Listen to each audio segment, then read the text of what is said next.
Hello दोस्तों, नमस्कार। मैं आरती शुक्ला सोई के बीच एक सास बहू का गीत लेकर आई हूँ। आप लोग को जैसा लाइक कमेंट करके ज़रूर बताना, चैनल में बताना मेरा गाना कैसा। काऊ करे बुढ़िया बेचारी, पतोहियानी कर गई शिकारी। काऊ करे बुढ़िया बेचारी, पतोहियानी कर गई शिकारी। निकर गई शिकारी, निकर गई शिकारी।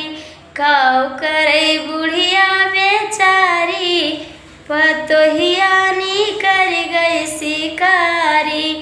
दोनों देवर मिली हंसी हंसी कई बोले, दोनों देवर मिले हंसी हंसी कई बोले।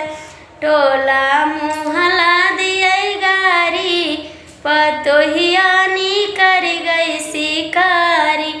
टोला मुहला दिए गारी, पतोहियानी कर गई शिकारी।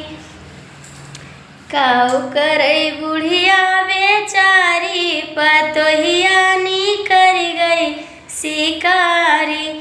सास जी कई छोटा, ननद जी कई चुरकी, सास जी कई छोटा, ननद जी कई जुलफी। ससुरु कई मुछिया उखारी, पतोहियानी कर गई शिकारी। ससुरु कई मुछिया उखारी, पतोहियानी कर गई शिकारी। काऊ करे बुढ़िया बेचारी, पतोहियानी कर गई शिकारी। देवरा कई जुलफी, जेठवा कई मुछिया, देवरा कई जुलफी, जेठवा कई मुछिया।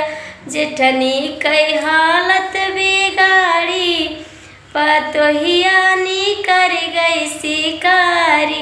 काऊ करे बुढ़िया बेचारी, पतोहियानी